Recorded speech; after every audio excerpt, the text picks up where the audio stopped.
i parlem amb el psicòleg i professor de Psicologia del Consumidor, Albert Vinyals. Benvingut, bon dia. Molt bon dia, Jordi.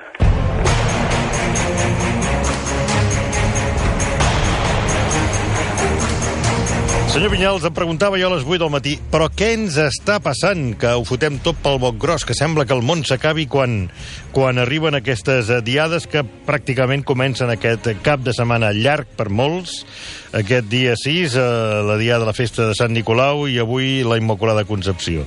Què ens està passant aquestes diades, senyor Vinyals? Doncs ens està passant que fa molts anys que hem agafat l'hàbit que al Nadal traduïm el nostre amor en regals. Per tant, el Nadal ja ha començat fa cosa d'una setmana, més o menys.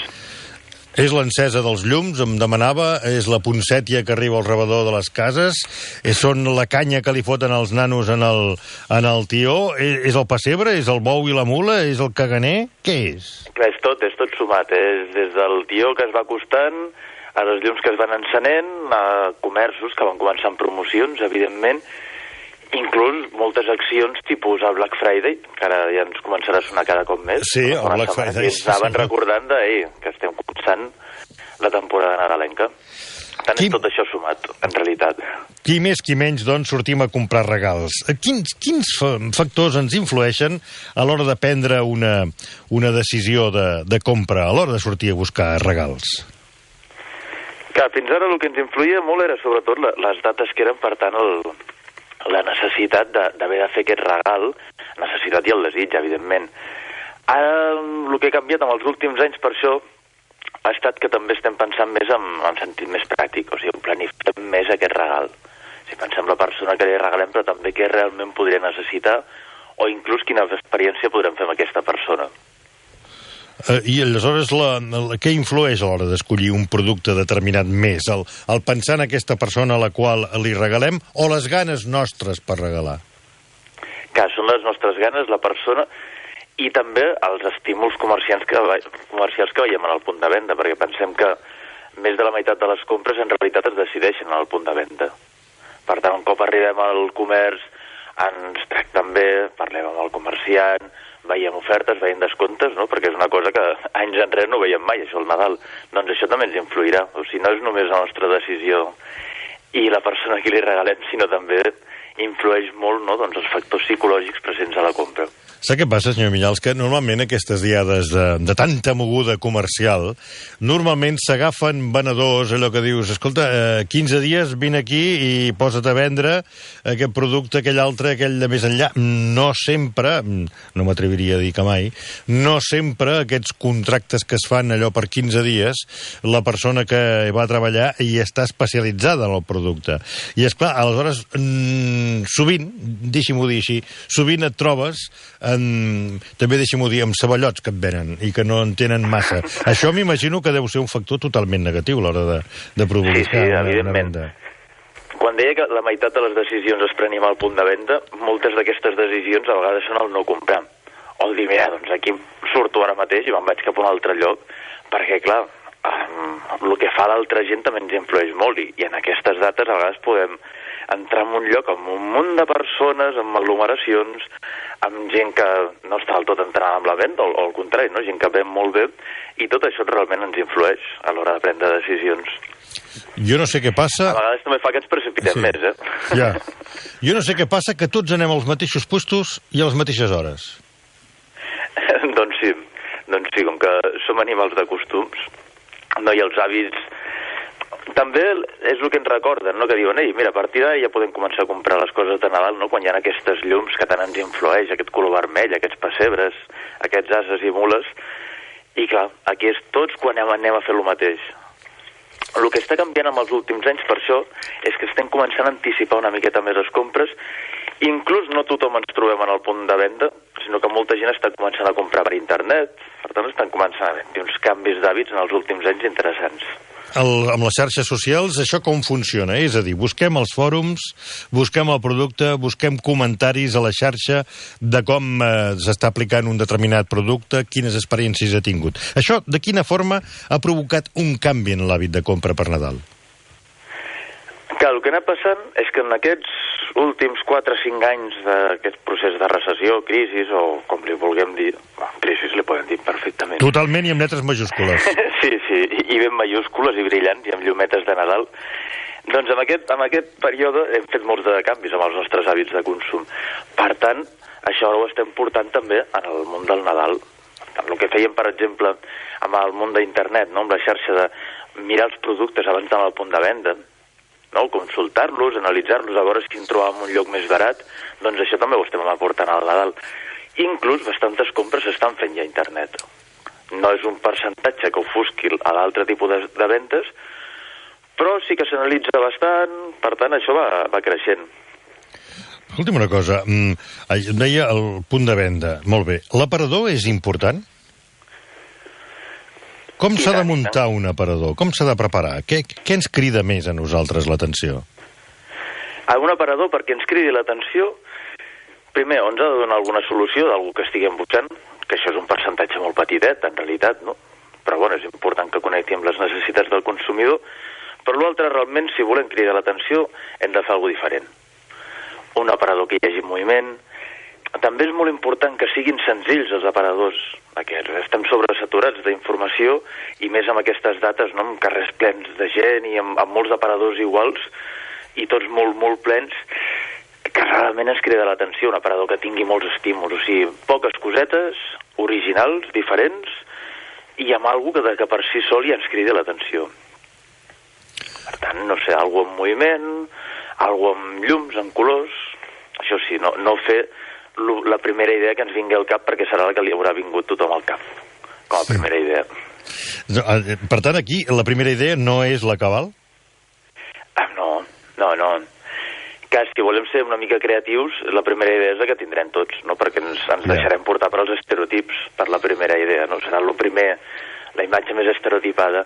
Sempre hem de donar unes voltes més. També està bé anar a donar voltes, anar a mirar què fan la competència, anar agafant idees, anar transformant, agafar una mica d'aquí, una mica d'allà. I segur que amb una miqueta de paciència podem fer alguna cosa original. Hi ha un capítol d'atracció de cara a la compra per impuls a vegades, o a qui fem cas o deixem de fer cas. Entraríem a l'opinió de la gent coneguda, la gent popular, que ens recomana determinada compra, determinat producte, determinada acció. Deixi'm dir-li que aquests dies, i qui diu compra de producte, també podem parlar de compra de loteria. Deixi'm dir-li que ens ha sorprès molt aquestes últimes setmanes, i no sempre positivament, determinat anunci de Loteria Nacional, on surten unes cares, en algun cas, deixi'm dir també, caretos, que ens estimulen a la compra del número de loteria. De quina manera tiren endavant o poden tirar enrere determinats personatges a l'hora d'estimular la compra?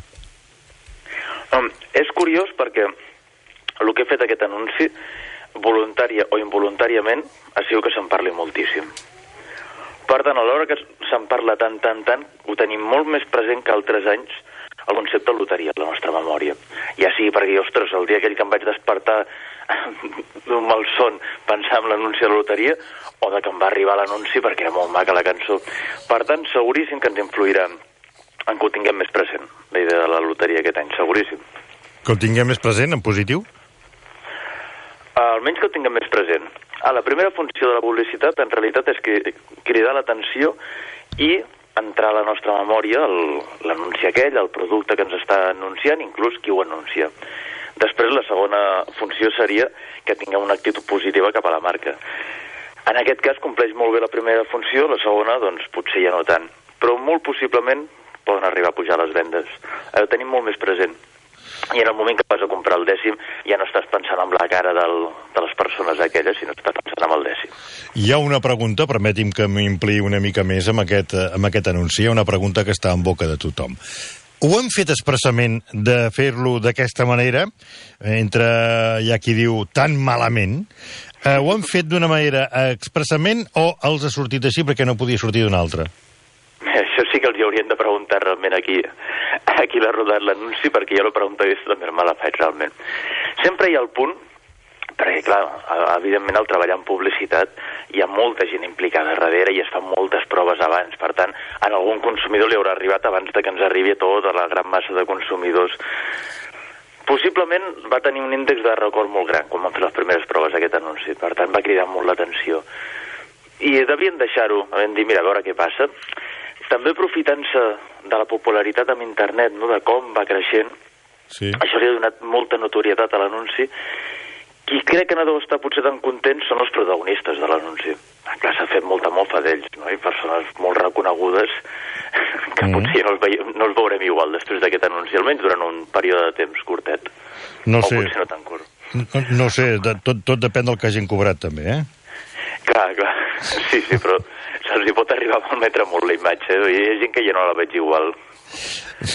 Escolti'm una cosa, ja que jo aprofito a tenir-lo a vostè, perquè de fet a mi em va sorprendre un article seu que deia estelades, referint-se a la bandera estelada, que me las quitan de las manos, i que realment hem vist com una simbologia, un logo determinat, ara forma part de llits per a gossos, banyadors, sabatilles, d'estar per casa, draps de cuina, ulleres de sol, pastissos, calçat esportiu. Per què un logotip, una imatge com aquesta hagi assolit l'èxit que hi és?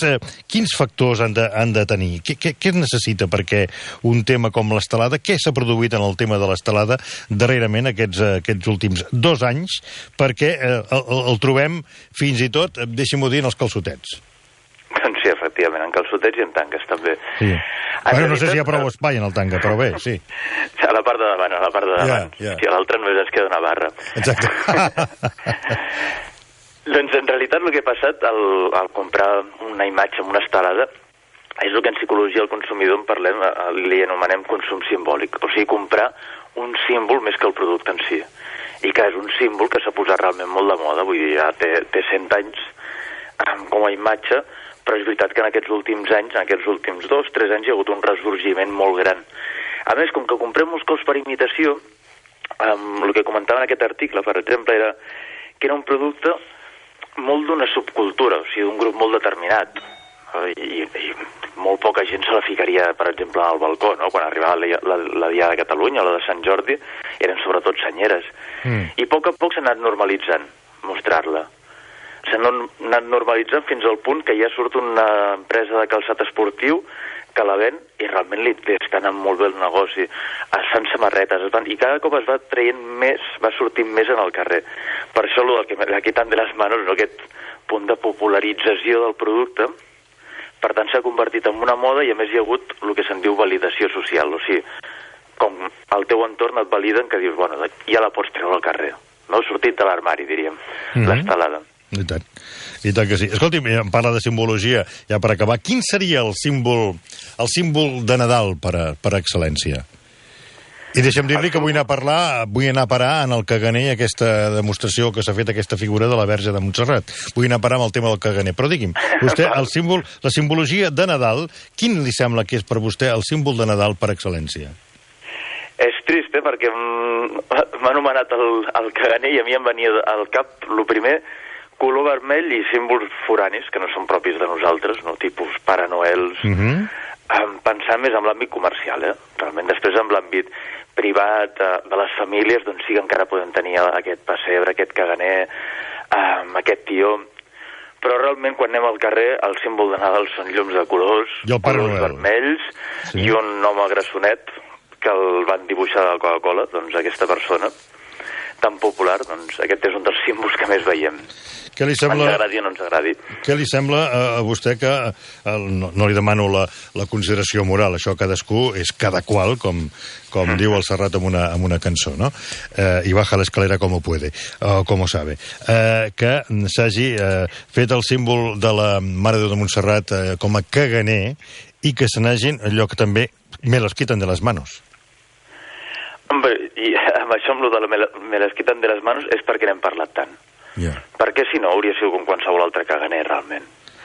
El que passa és que clar, ja toques un tema que segons qui li pot ofendre més, però bueno, també hi havia el papa de Roma des de fa molts anys de caganer i com que no s'havia parlat tant en els mitjans, suposo, doncs no hi havia hagut tot aquest rebombori. En realitat l'humor és una cosa molt sèria, Per tant, amb la meva opinió, almenys, hem de deixar de tanta polèmica, no? I, en el fons, no hi ha cap mala intenció, suposo, en qui l'ha fet. És una qüestió d'humor. I és un símbol molt divertit que tenim. I l'hem d'anar conservant, els caganers aquests, perquè és senyal d'una cultura sana, no? Una cultura que se'n pugui riure de si mateixa. D'acord, doncs, em quedo amb la simbologia del Pare Noel, en definitiva, del color vermell que dèiem ja a les 8 del matí i que veig que coincidim com el que, quan veiem Nadal, què veiem? Color vermell, per cert, estic mirant el color vermell, jo, un dels símbols de RAC1, precisament, també, no? De ser escoltats amb passió, doncs, Nadal i el Pare Noel. Gràcies, Albert Vinyals, psicòleg i professor de Psicologia del Consumidor a Escodi UAP. Gràcies, molt bon dia i bon Nadal. Molt bon Nadal a vosaltres també. De primera pedra només n'hi ha una i la tenim a RAC1.